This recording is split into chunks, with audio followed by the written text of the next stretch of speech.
shortly. But distinguished doctors, my duty, Mr. President, first is to thank you for the invite. You could have invited someone else, and that would have been okay. But you invited this fellow here, and this fellow is grateful for your thoughtfulness.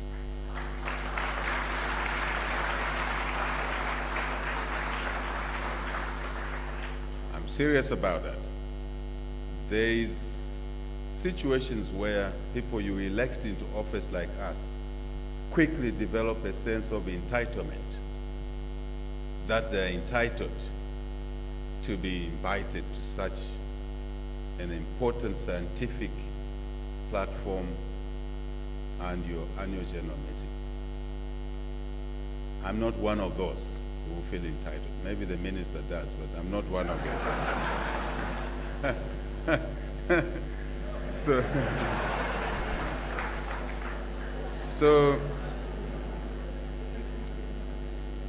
Mr. President, thank you so much, but also to thank you for the words that you gave us there. I'm an ardent student, perpetual learner, and I encourage young people.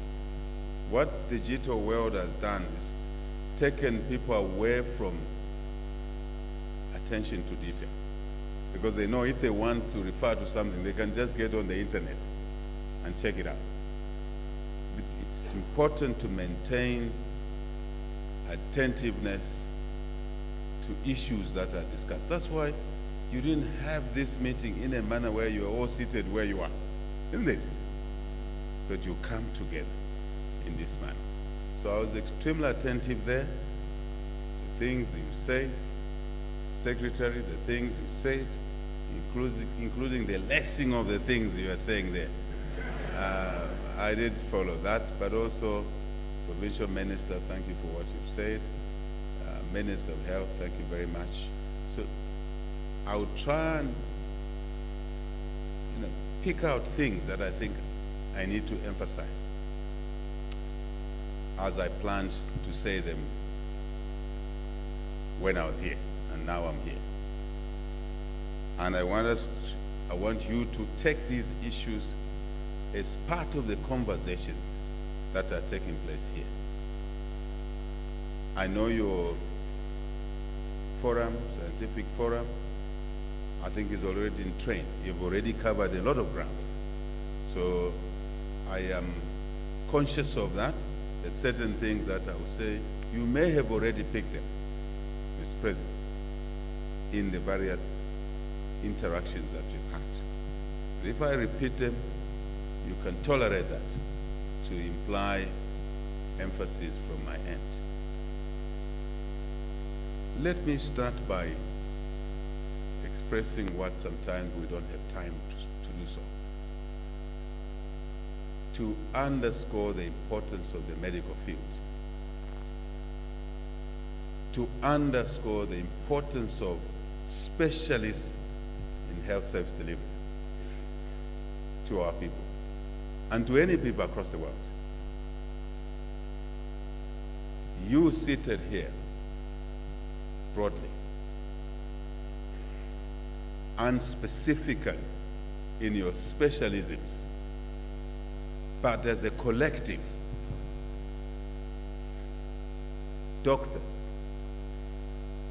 and those professionals that are not seated with us today.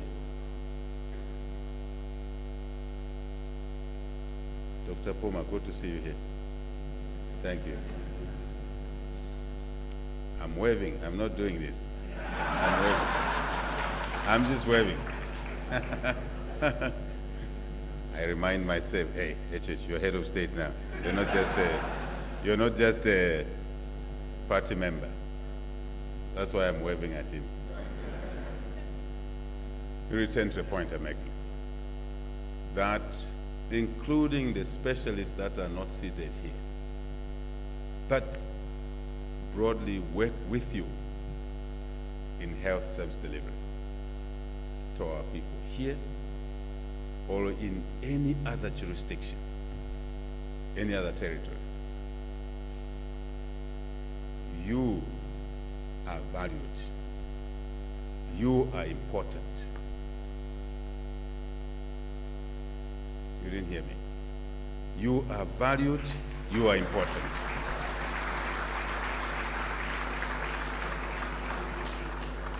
Sometimes you feel that society feels that, or you feel that society takes you for granted.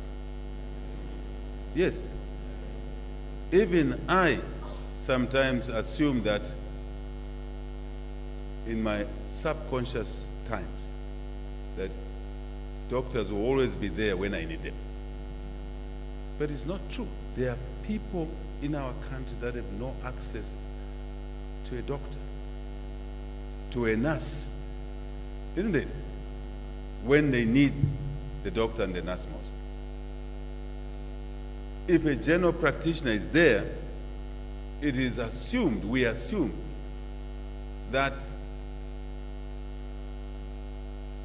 orthopedic people will be there for us. We assume that the specialists on brains, if we have a brain issue, are there. We even assume that the nurse will be there to make sure that we're sleeping properly when our leg is paining. I am here to tell you that the UPND New Dawn government places a lot of value on what you do for us in society.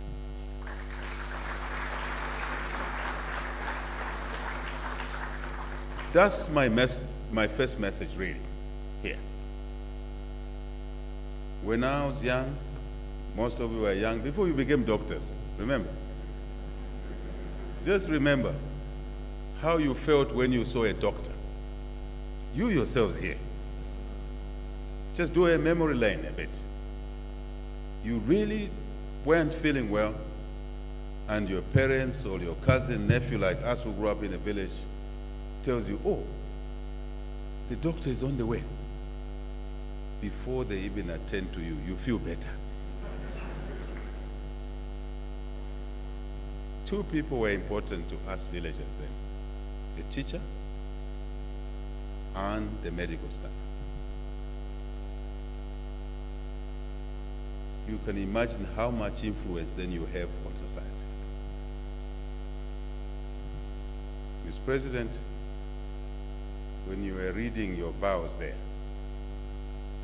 after the reading, you sat down and said, that's important. And I hope everybody here lives by those vows. Because every one of the paragraph sentence you read there is extremely important. Absolutely important. And I believe you have internalized these things.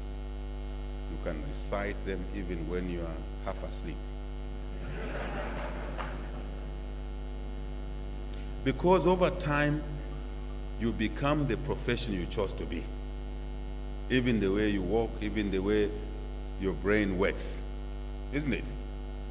I'm emphatic on this issue. And this government has demonstrated its support for this sector by what the minister was saying in the first financial year,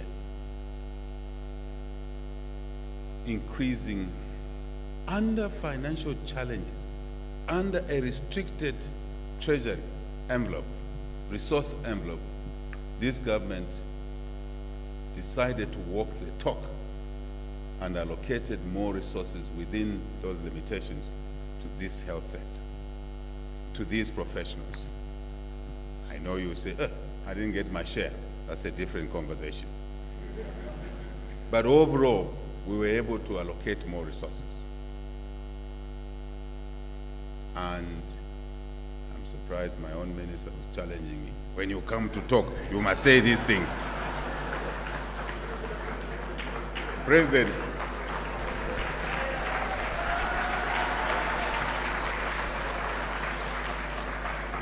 so I encouraged him to gossip with me about the minister. I said, but I put her to do exactly those things she said. But she has a point. The point she wants me to do is to confirm that the challenges that are faced by the health sector are our challenges. Society's challenges are our challenges. After all, we were only elected into these offices to address the people's challenges, isn't it? I am very conscious of that myself. So we're gossiping with my fellow president here. So she's right, she was right. So now the thing is, how do we strengthen health service delivery? Your theme is very clear, very clear. And your theme is appropriate. Your theme is in consonant with the vision of this government to deliver decent health services to all our people, not to some, but to all of them. It's a big challenge, isn't it? But can we substitute that with something else? Can we say we will deliver health services to 20% of our people? What about the 80%? We have a task which is mammoth, but it's our task. And I am a great believer in doing what has to be done, no matter how difficult it is. I'm a great believer in that. I'm a great believer that working together, Mr. President, you run the association,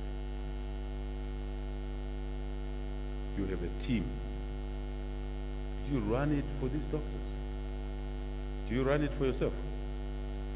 You run it for these doctors. You elected this president on the ticket of change. And the critical aspect of that change was to reconstruct the economy. The lyric economy, dysfunctional economy, with the acknowledgement that when we deal with that issue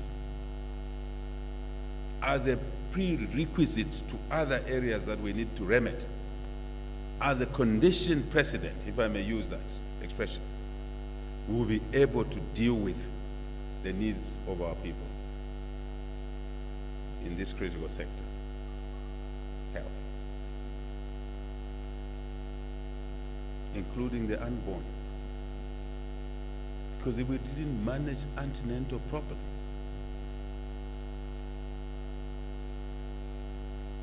we probably will lose the child. When the child is born, where are they born? I was born in a grass-thatched house. My grandmother was the midwife to my mother. No running water.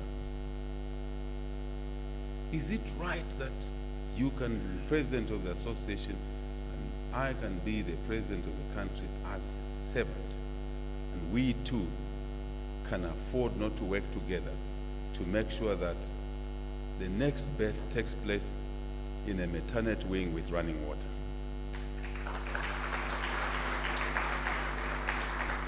Would that be right that we'll be squabbling about the need for every child to be born in sanitary conditions, good sanitary conditions? Absolutely none. The question is that how do we work together to get that done? So we can save the mother and the child, because we've acted responsibly together, the government and the doctors and the association. This is the issue. Working together to walk through the challenges in the health sector.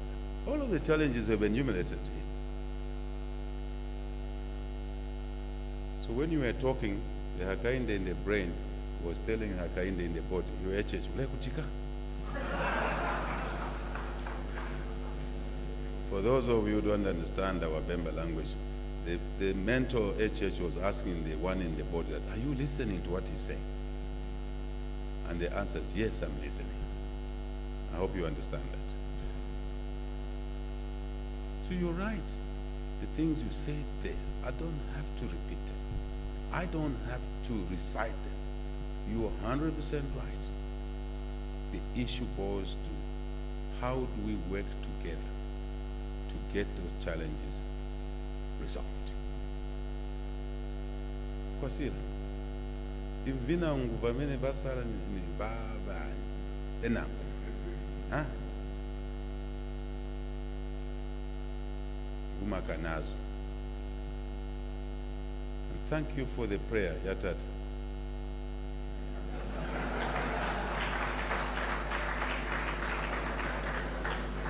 Where are you? Can you wave? Twataizia, twasalivia for your wonderful prayer. We as humans must work together to do what is humanly possible to improve health service delivery for all of it, including those that provide the service. Yourselves, isn't it? If you are not looked after well, you're not provided with facilities, equipment, personal protective equipment, PPEs. I read a lot. We will not be able to deliver our mandate, isn't it? Science is for innovation, R&D, research, scientific platform you have, intellectualism, all of those things you need. You can decide on the right things. If one component is missing, then we are not able to do what we want to do. So your government understands these issues. Really the issue is not enumerating the challenges. The issue is that we checklist the challenges together, then quickly say, how do we address these challenges the best way? I'm talking to somebody here. Yeah? That's where I sit. If we are not able to run our economy properly, if we allowed our economy to decline to what was allowed in the 12 years minus 2, 12 years minus 2, right? If we allow the economy to plummet from growing at 6.5% to minus 2.8, you have no chance in hell, Mr. President, even if you speak good English there. Even if I say the things I'm saying here, we have no chance in hell to correct those issues in the health sector, including the equipment issue, the brick and mortar, what she was describing, hospital in Fuwe, Malambo. Yes, we wouldn't be able to do that and do the fit outs there. We will not be able to have you as a doctor there in Malambo if we didn't have the economy running properly. So this government's priority was to get the economy turned around. And that's why we spend time on the debt restructuring, to unravel that python around our necks, ribs, and legs. It wasn't easy.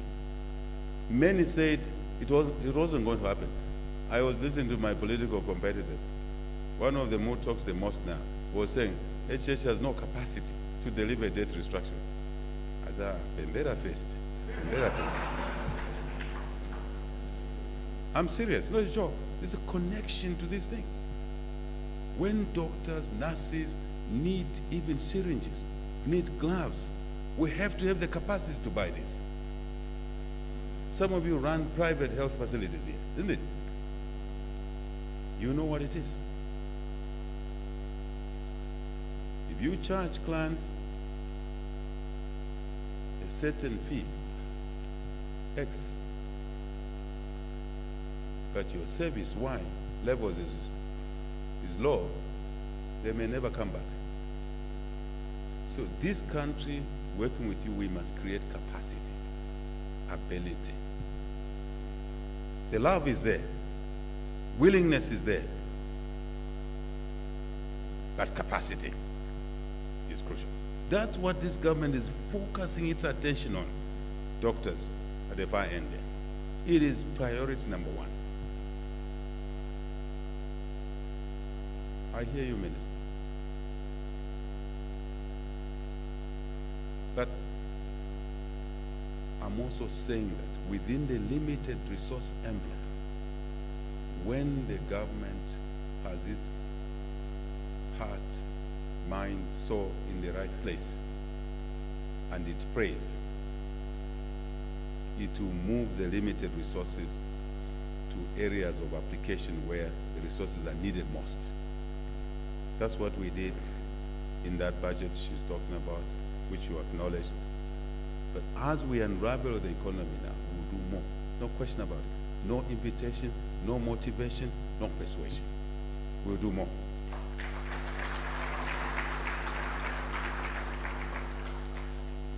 But I am saying that when we do more, when the resource envelope is expanded, let us utilize it properly.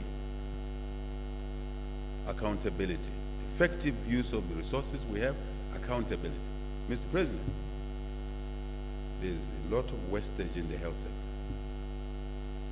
We have to address that issue together. I'm not pointing a finger at any one of you, but together.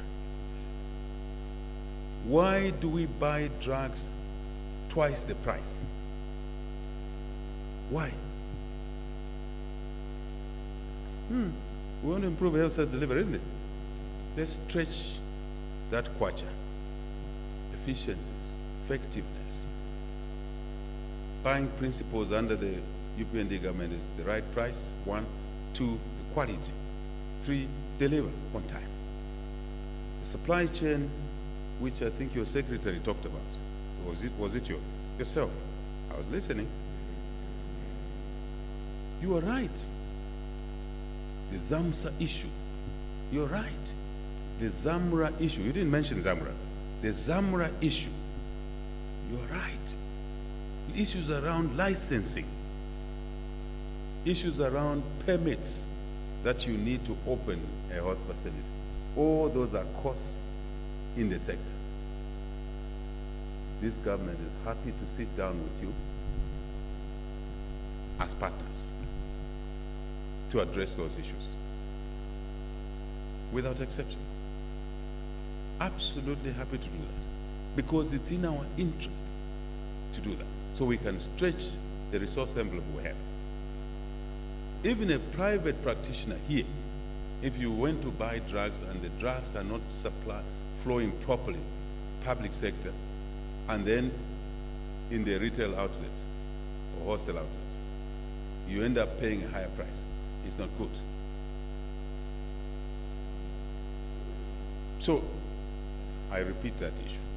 We need to address those issues together.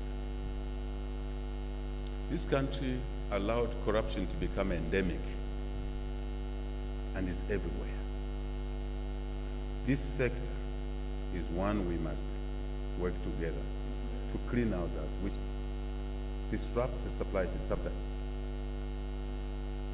People will feed around and delay the procurement processes because they're still waiting for friends to bid.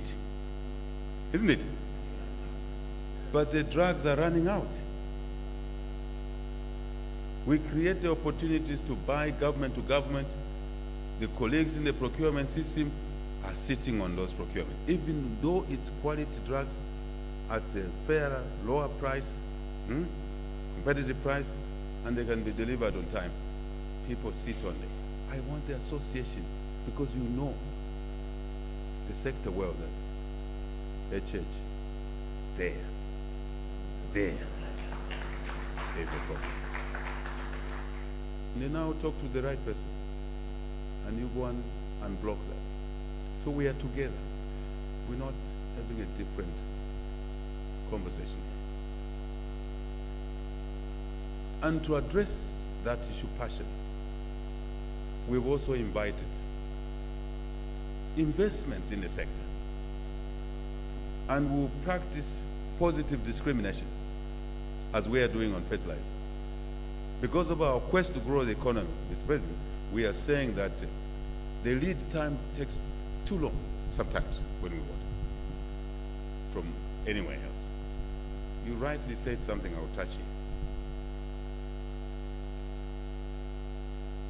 During the pandemic, we were left to die as a continent. We were at the back of the queue. That situation created a trigger point for us to invest in the manufacture in our country's capacity and on the continent. So we are now saying, European Union, anyone, neighbors, India, we've been buying drugs from you for too long. Come and invest with us here so that we manufacture drugs here. Come here. And, Mr. President, you elected a fellow who is just a cattleman, is never afraid. I say these things in these big meetings in Europe, straight. But I say them politely. And there's acceptance coming now that we must invest in capacity in manufacturing here, which will also grow the economy on one side, we tick that box, but also on another, creates jobs, we tick that box, on another, creates business opportunities, tick that box. But another box to tick is that, as long as the quality is okay, we will tick the box around the delays in the delivery of these drugs. So you are the doctors. Take interest. Be part of these businesses. Be investors as well. This government will encourage you to do that. Will facilitate. I said to you before going into government that I'll be the chief marketing officer, but I also said I'll be the chief investment officer. And I'm encouraging capital from outside, technology. Talking of digital here, come to that, just a moment. To matchmake. And I want to see doctors as part of those businesses. We are matchmaking.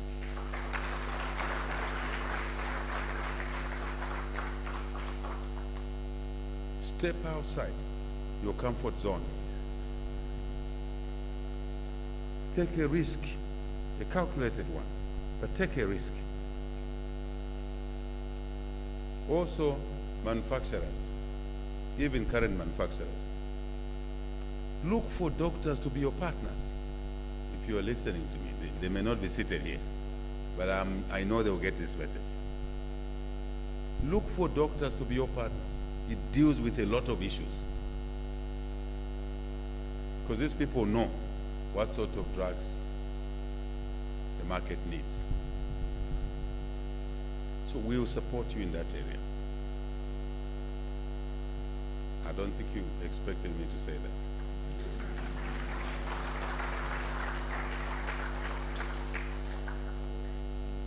Now,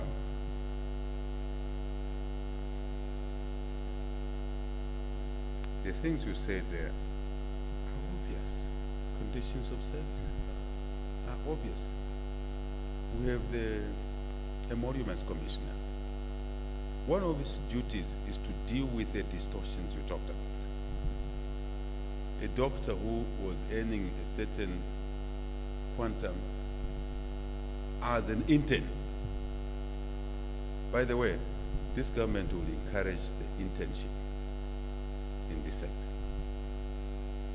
I think we just need to work together and refine it.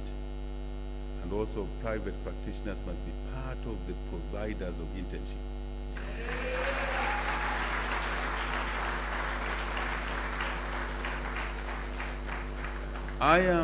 We are amenable to working out with yourselves this holistic approach around internships so that the young doctors that may be going, students going into the private sector are not vulnerable. So again, that's where the association comes in, working with the government. Isn't it? Did I hear someone saying yes? Yes. Why are you whispering? Say it loudly. I think, Mr. President, those are the innovations I'm looking for myself. As a young second, third year student myself, I got internship to go and work at Cooper's Library. Then I went into my fourth year. Based on my third year results, I wrote my final paper on a Friday like today. On a Monday, I rested 2 days. On a Monday, I had a full-time job. This government wants to return to those issues, those days. So as the economy picks up, but let's not wait for the economy to pick up because it's us to push it. But the conversations must start now to address those issues, which will also help address the queue of doctors who are not in employment. Because if you have already built a relationship with a potential employer and you're a good student, most likely you'll be on top of the employer's list to get a job. I'm not lying, I'm serious. Me, I got that job 2 days, Saturday, Sunday I rested, Saturday I went to church. Sunday I rested, Monday I had a full-time job. By the time the results came out, my classmates found me in the firm and I was their senior. We would like to return to those days. This economy, this government wants to return this economy. Let me rephrase it. This government wants to return this economy to those days. And it will help address some of the unemployment issues. And I'll say something. You and I spoke in that room there. I'll say it here. Quality. Quality of who we produce, who we tick off to be a medical doctor.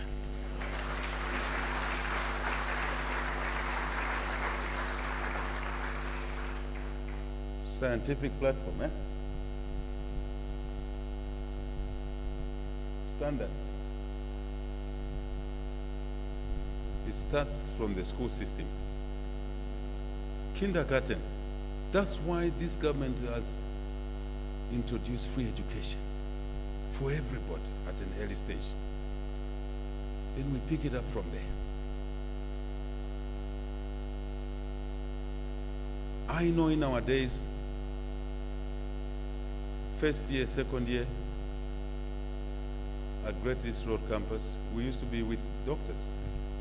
I don't know if it has changed now. It's the same. But the point is, early education, this government is addressing. For government schools, that's why this government, Mr. President, we couldn't do it in 2022 budget. It was the first budget. 2023 is only our second budget. And we were able to pay meal allowances to allow students to spend time in class, in school. And not female students on a Friday standing by a corner of the campus waiting for cars to pick them, to take them where? I'm serious. You guys know what I mean. Even the girls know what I mean. Now you are not girls anymore. You are ladies and gentlemen. Ladies and gentlemen here know what I mean. Those are things that appear small, but to this government, they are intentional to support the school system to allow students to be in class and not to be hungry when they're seated in class. Mr. President, we would like to discuss all those issues with yourselves, the doctors. Then, once you graduate, we expect a quality doctor. Now, this polarization of training institutions, does it give us quality doctors? The association must sit and talk about it. Because we are doing injustice to that young doctor, to the parents who pay money, and then the young doctor, we may include other professions, nurses, everything. We need to retain the quality standard, so when you meet discussing scientific conversations, you will be in sync with each other. And it's easier for the employers. Even self-employment. And I want to challenge you people here. This thing of saying, I want a job. If I graduated today, I tell my children, 3 of them have graduated. I have 3 kids. The last one is doing his master's. And I tell them that you are not training in order to go and work. Work for yourselves. Work for yourselves. If I graduated today, I started working for myself at 27. If I graduated today, I would actually go straight to work for myself. It's very tough. But 10, 20 years, you look back, you say that I made a good decision. But this government's job is to create an environment that will allow you to do that. So let me stick with the point of quality. Please, Mr. President, let's work together. So we do justice, we are fair to the students, we are fair to the parents, we are fair to everyone. Standards are important. I don't know if in the association you have a mandate to have oversight on standards. I don't know. Yes. I heard what you said, Minister. You heard what you said. The standards, okay. We must make it easier. I want to move quickly. But everyone seated here must be concerned about the issue I've raised. If you are not, then you are pretentious. And it's not nice to be pretentious. It's not just in health. It is in other sectors. I was addressing accountants. I was addressing planners. And they were telling me that some of the young people cannot even give you a simple drawing of a sewer system.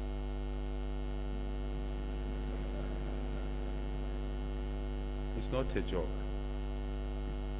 You must laugh, it's true. But now,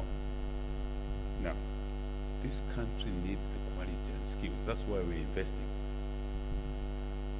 So this government is available for you to guide it. It's your government. We work for you. So, Mr. President, going forward, I want us to structure a relationship which is different from the association, its mandate, its work, day, monthly, yearly. Let us have a partnership where we are not adversaries.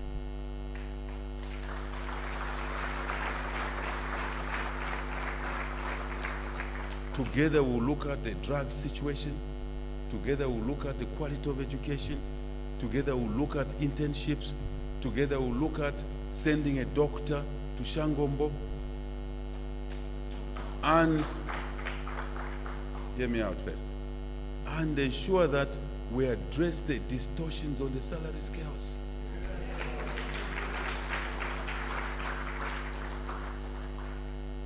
But we'll do more. Your government will do more. We're not willing to send a beautiful young doctor, female, into Shangombo, where she goes and she has no accommodation. She has no accommodation. She doesn't have many other people like her to talk to.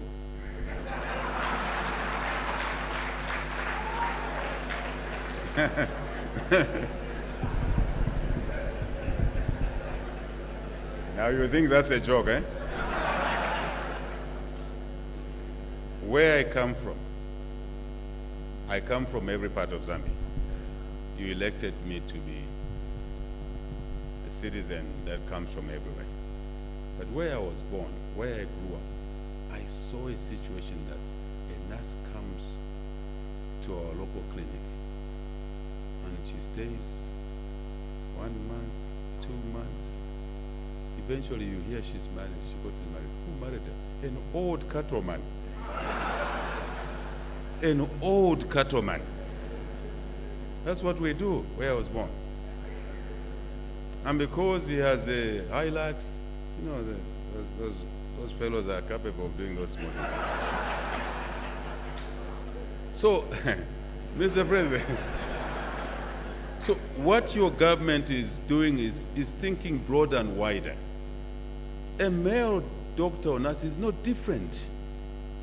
They are thrown out there, Minister, without auxiliary support,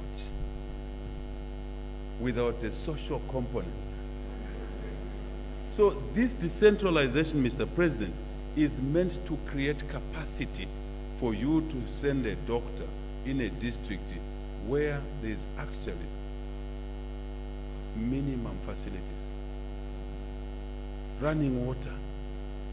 That's why we brought CDFs up, to make sure, and I pronounce that as your servant, that every health center, every clinic, district, she described a number of them in different ways, but must have a minimum capacity, facilities, running water, accommodation.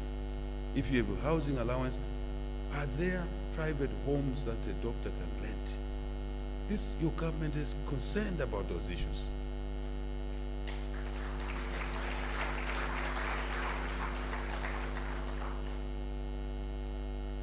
With technology, we are able to provide running water anywhere in the country today.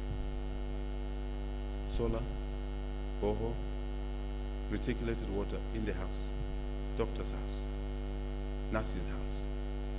If the house is not there, we have local capacity now under CDF president.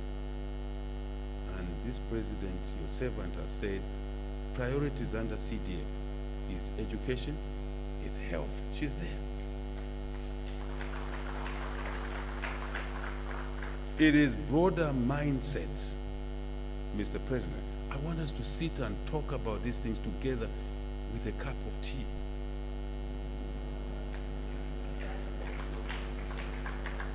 I hope you've heard me. It may not be this fellow in body, in warm body, but the minister, the PS there, Monze, who is a medical doctor like you, must be able to sit down with your branch, if you have a branch in this province. You do have a branch. And if there are issues affecting us in this sector, the issues you articulated well, he should be able to sit in a cordial manner. I am cultured differently. I don't want people confronting me like this, because where I grew up, we fear nothing. When you confront me, you're creating a problem there. But come and talk to me. Let's not talk over each other. Let's talk to each other. That's the message. About everything. The welfare of the, we can unblock the distortion in the salary scale. Easy. Pretty easy. But how will the doctor operate in Shango? Where is she going to live? He going to live. That's why in the decentralization now, we want the education sector to go to local levels. We want the medical sector, president, to go to the local levels. We want the judiciary to go to the local level. We want agriculture to go to the local level. We want livestock to go to the local level. The list is long. By doing that and planning properly, that's what I was saying to the planners, we'll be able to create communities in the districts that can have a conversation when they knock off.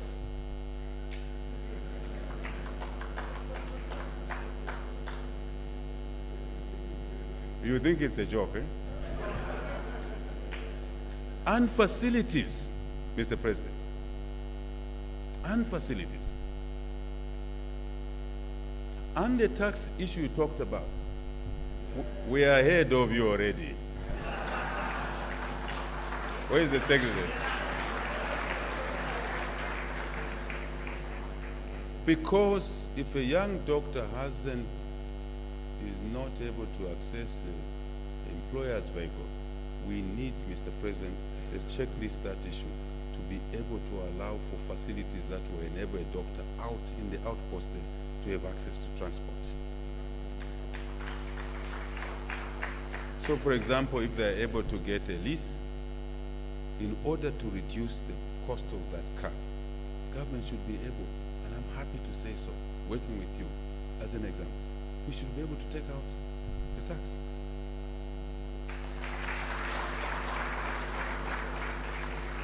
So automatically you're going to a posting out there, the human resource function will know that this person needs transportation.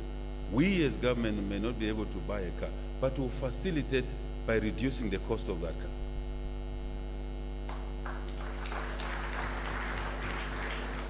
I'm only giving one example here, Mr. President, but those are things we discuss, not when we're shouting at each other in the streets. The other day I don't know if I was in Israel, and I come back, I hear there was a demonstration at her office. Now, this government is an amenable government.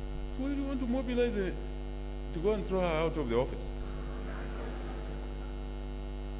Who did you have there? It was doctors, nurses. Mr. President, those are your members. They don't need to do that. I'm serious. They don't need to do that. What they need is to engage.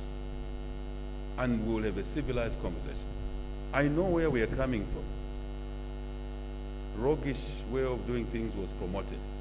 This government wants to have decent relationships with all of you, at least through an organized structure.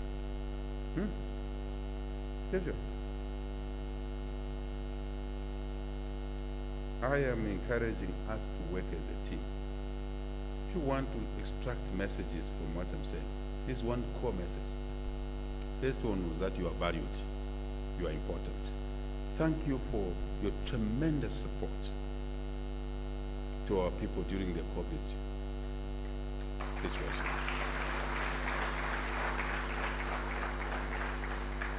You worked in harm's way. I'm sorry, my brain is faster than my mouth. So sometimes I go this way and go this way and come back. Mr. President, through you and through this opportunity I have to thank you, the doctors, to thank the nurses, paramedics, for the tremendous work you did when we were attacked. That was war. COVID was war. COVID-19 was war. Even you, all of us didn't know how to handle it. Am I lying? We didn't know. And that's why we lost some of us, some of the doctors. We lost people we shouldn't have lost. That thing you were putting us under took out a lot of our people.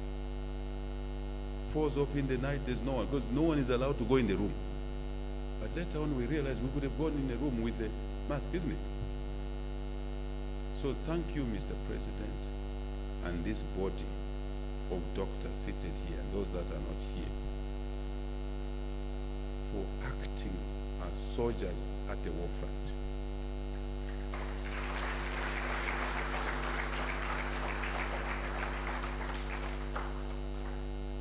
These are issues we must discuss. How do we deal with colleagues we lost and the ones they left behind? I don't want to be presumptuous. I don't want to be presumptuous. I wanted us to have a conversation. So checklist that, Mr. President. At the end of your conference, we would like you to sit with the officials of government to checklist some of the actions arising from here and require remedial measures. That's the way I like working myself. So, you talked about the COVID advice. It was intentional. There is fraudulent. But as the COVID slowed down, this president converted him now from a COVID advisor to a health advisor. It's the first time you have a president who was a health advisor in State House. You need to remind me if there's another president who had a special advisor health. Was there anyone? He's there.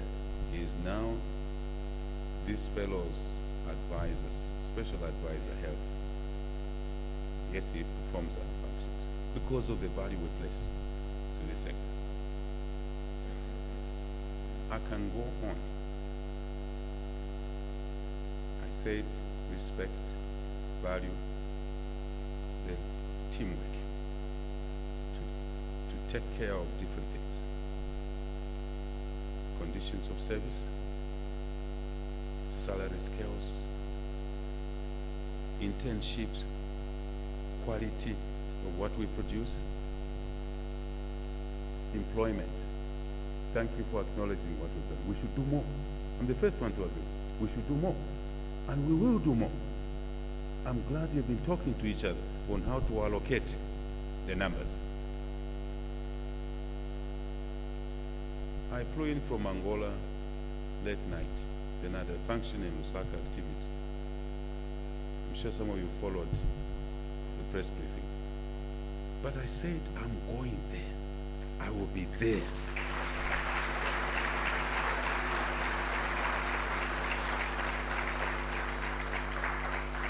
Because this is important. I'm not the master. You know, these presidents, we must demystify it. Service. Servantship. But the point, Mr. President, was that while you felt that, I heard what you said and the Secretary and Minister, that this is good. First time the President is officiating at the Medical Association of Zambia. I actually saw this as a rare opportunity to engage you people here. For me to talk to you, you to talk to me. So it is mutual. And I wish that we don't have to wait to meet once a year. Let's work out within the President's busy schedule, structures you have, maybe twice a year we interact. Even if it's with the leadership.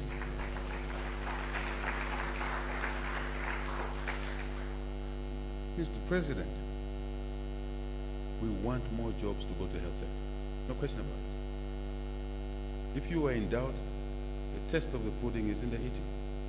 There you are. You yourself know that this government in 2 years, by the way, Minister, I will take you on outside. No, seriously. We went to elections on the 12th of August. We were only given instruments of power to run, instruments of service to run this country on the 24th of August. So I'm not yet 2 years in government. That time from the 16th, I was just an observer, hoping that this time round I will not be blocked from serving the people. Because I'd been blocked before. It's a light moment. So 24th of August, that's when we took public office. That's what we count. But 2 years have been like 5 years for me. There's a lot to be done in this country. I don't understand how people say, no, I'm tired. I can't go to Livingstone.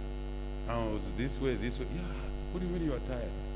It's a mind game. The brain is telling the body that say you are tired, and the body says, I'm tired. So, Mr. President, we are here because we value this interaction, madam. We value this interaction greatly. So, yesterday, that's the story I wanted to tell you. When I was in Rwanda last, in Angola, the president of Angola and I got going talking over dinner. And he just clips a word. He says, we are short of staff, like you said, in our health system. But because we came from a background where we didn't run the country properly, we could not afford to employ skilled doctors and nurses. But now the economy has recovered. This is my counterpart in Angola. Says, I'm looking for doctors and nurses, especially in the Moxico province. Do you know Angola's Moxico province borders with our western province? And another of his province that borders northwestern. So I picked it up. Said, there is an opportunity for my people to get jobs here. And I said, Mr. President, are you serious? He said, yes, I'm serious.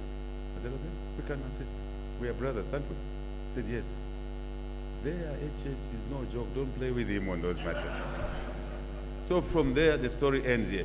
From there, I said to them, can you interact with us? We interacted, and formally a request came for us to send medical staff to Angola. Not just in Moxico province, but even in Rwanda, in the capital city.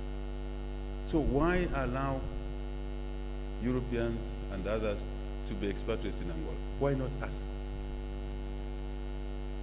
Minister, I hope you can confirm that we've now made progress. Yes. Yeah. So that, Mr. President, we can address the 1,000 who are still out there. But we must be willing to go and work in different places, an opportunity. When I was younger, I worked in Birmingham. I worked in London. It was one of the fantastic things I did as a young person. Exposure. Then you realize you are not inferior to anyone. Yes, because sometimes you guys feel inferior to people. You're not. My doctors here are not inferior to anyone. You are the best.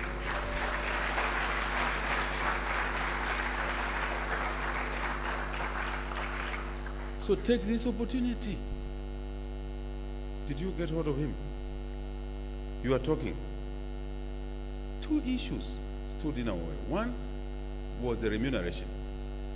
So I said, myself, what the hell is going on? What are you doing? The president will be asking me. And for sure, yesterday he was asking me, Brother HH, where are my doctors? You know, he doesn't speak much. He's a soldier. Where are my doctors? I said, I'll call you after 2 days. And I asked, where are my brother's doctors? I hear there was an issue of remuneration. And two, in the ministry they tell me, no, but we don't have this level and that level, which they require. I said, don't talk to me like that. Send those who are willing. When they leave a gap, after we have not been promoting some doctors down there, they've been sitting, let's promote those that are at the bottom to come to those levels.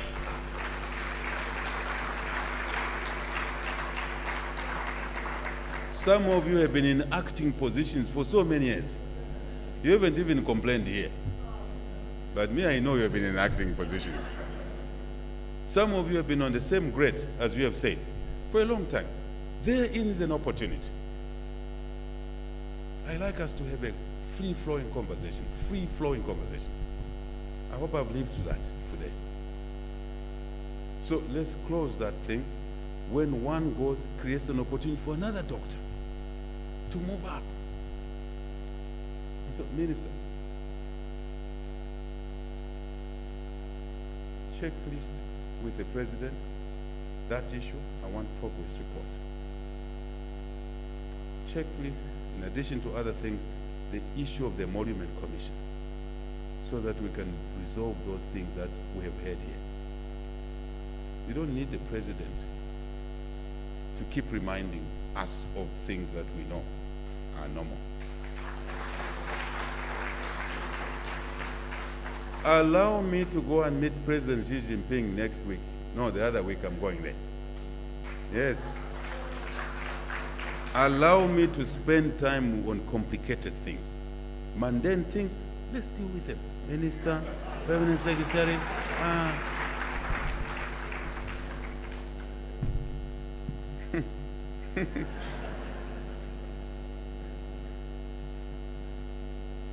I want to return to Lusaka. So I think I've ended my day. But one more small thing. One more small thing.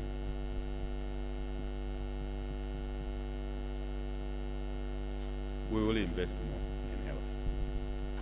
We will invest more. But let us agree the priorities. The resources are always scarce. Let's agree priorities, Mr. President, through this interaction. Checklist of the most important areas of application of resources. 5. 1, 2, 3, 4, 5. Yes, we need 20 things. But what are the top 5? So that when the resource envelope comes through, it's going first to the top 5. Isn't it? Most pressing things. Digital. I was in Israel two weeks ago. And I was extremely delighted the meetings I had with the Israeli president and the prime minister. I raised my agenda, our agenda, and the answer was that, church, would like you to be our friend. I said, I thought you were already my friends. And we talked about digital. The very thing you're talking about here, we talked the digital usage in the health sector. You know they're advanced there. Our kids are going there with heart problems. Eh? It's hard, isn't it? It's hard. Lawrence, it's hard. And they're helping our young children. But I said to President Herzog, I want this capacity home. He says, you got it. Let's start the process. So again, Mr. President, let's checklist that. What support can government provide? The usage of technology. E-medicine. We want you to be able to assist an operation taking place in Chama when you are seated in Lusaka. Complication in birth. The specialist can assist another doctor, younger doctor, in the outpost on a digital platform, isn't it? You're talking to the combatant. You are even behind time. So Lawrence, link up with the president here, the minister. Let's pick up the issues from Israel. Let's pick up the issues from other countries we've been going who are willing to work with us. When you see me going around, I'm a hunter. I'm a cattleman. I'm looking for something there. I'm not joking here. This government doesn't run by intuition. We're intentional. We're deliberate. We're methodical. I know Zambians are not used to that. That's why they are shouting all over the show. You can't shout on things that you have not organized properly. That's why the country went down. Impulsive work. No. We must be organized. And you must help your own government to talk to people to be organized. Now the hospitals which were being built, how were they going to open them without bringing the issues of staff? Isn't what you were telling me? Let's rationalize those numbers with the president and get the correct numbers. So the allocation for this year must relate to those facilities that need to be opened.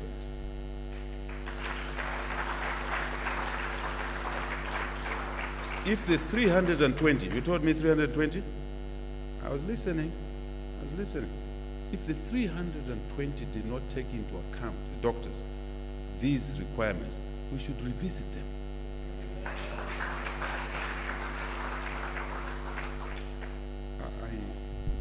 think that is important. And when we work like that, you find that we are the best of friends. And when we are unable to resolve a problem, we will understand each other that this one we can't resolve now, but tomorrow and next month we'll deal with it. That's my opinion. But really, this is the future. Digital is the future. This is the future. Minister. And President, we should be talking about using drones to drop medicines in the most difficult areas. Everybody tells me there's no money. That's not the issue. The issue is priorities. The resource envelope is always tight. Always tight. But that's why I said 5 key things we want to do now. Do we have any medical drone in this country? Do we? Karen, Chilengi, do we have? President, do we have? Some pilots. Let's accelerate that, because your theme is right. Let's accelerate, let's move money where it's being wasted and take it onto the digital platform, because we can reach out. It means even you can consult a doctor in New Delhi, because sometimes you need that, isn't it? A doctor, so drugs delivery, the actual professional work, consultations. But to do that, we need internet in Shango, isn't it? That's our job now. I don't know how far we are, but we're getting there. Universal internet. When we took office, I was told, no, it will take 5 years. I said, don't want to hear that. 5 years. Now we are running pilot in Lunga. What's our friend who's running that project? Chinyama. Smart Zambia. We are running a pilot internet in Lunga district, the remotest of our areas in Wakula. And internet is working. Satellite based. This is a framework that your government has to work on to allow you, Mr. President, and these doctors to be able to apply digital health system. That's what we're working on now. And I think I'll be a happy guy. You'll be a happy person. That in a few years' time, we can have these facilities available across the world, across the country, sorry. Because they're available in the world. And they're affordable now because of technological advancement. So, Mr. President, I think we have shared enough.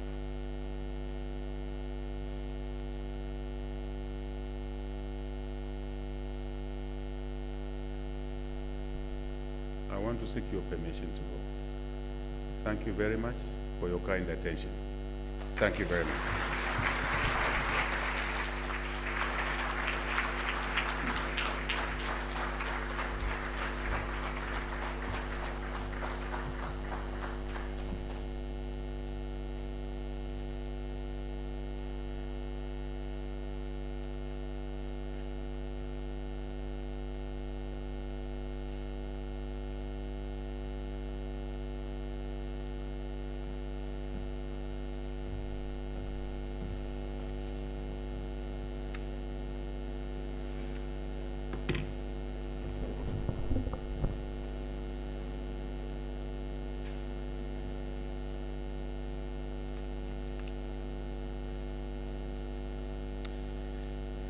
Thank you very much, Your Excellency.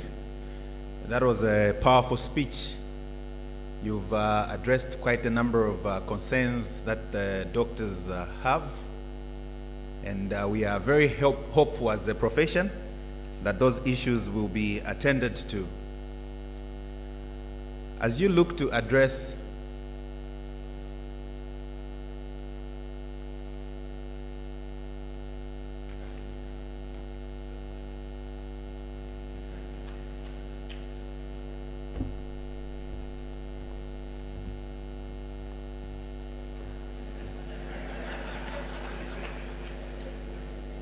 Thank you, Mr. President.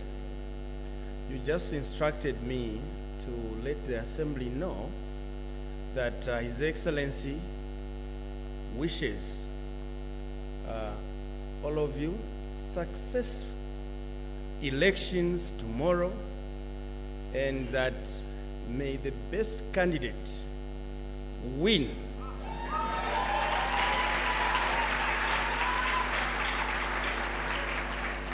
And not just win, but win big like Bali.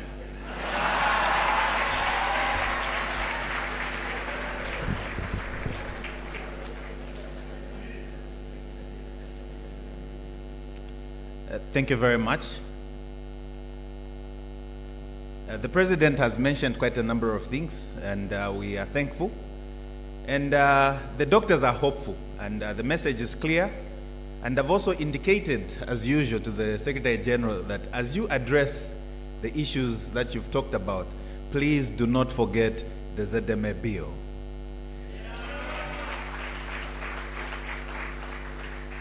The President asked whether the Zambia Medical Association has any role with regards to regulation in terms of training so that we produce quality doctors.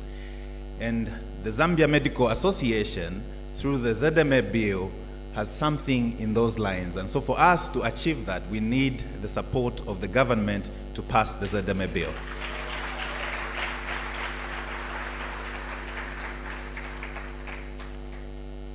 Also, in line with universal health coverage, and the President did indicate that the government is working hard to ensure that no Zambian is left behind, to ensure that there's a specialist as closer to the people as possible.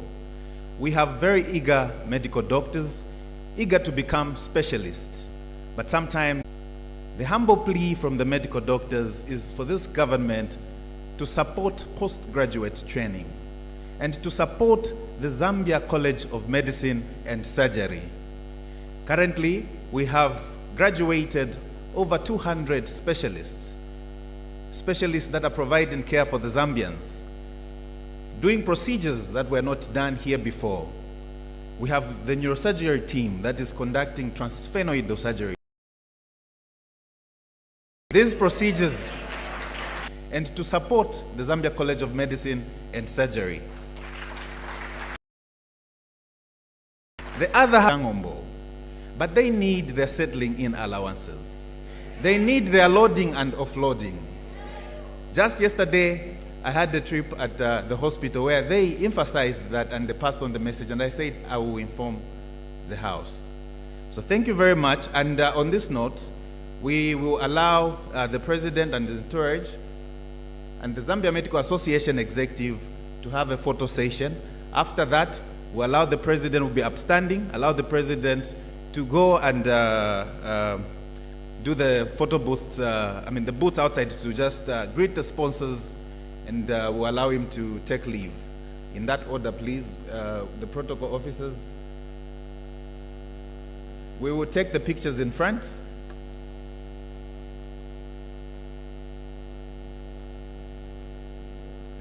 They said that. Okay. I've been guided again that before the photo session, we will close with a prayer, and then we'll move to the photo session. At this point, I will invite my mentor, Dr. Kachinga Sichizia. Okay, we have reverted to the photo session first, then the prayer, national anthem, and then we'll allow the President to take leave.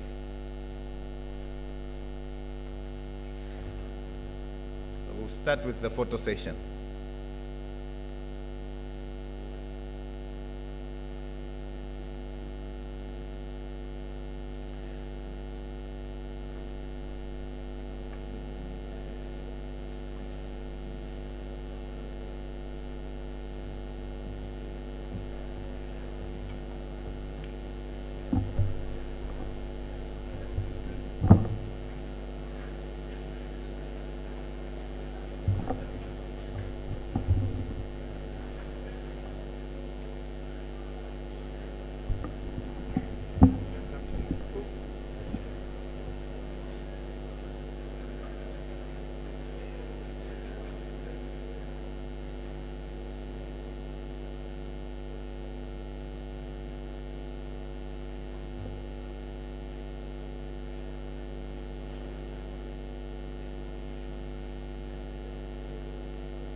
this.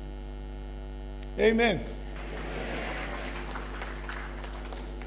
You waited for so long to be president. You refused to fail until you won, and for a purpose, and we're seeing it. We are so thankful to God that you persisted, sir. It's your time to shine. And we as doctors, we're not politicians. Amen, guys. We are doctors. We are here to save lives, and we support you as our president. We'll work with you to change the course of health for this nation. There's so much work to be done. Like the Honorable Minister said, in 5 years, you'll have done so much, 50% maybe, but you have begun this journey, and we are confident that he who began this good work in you will be faithful to bring it to completion.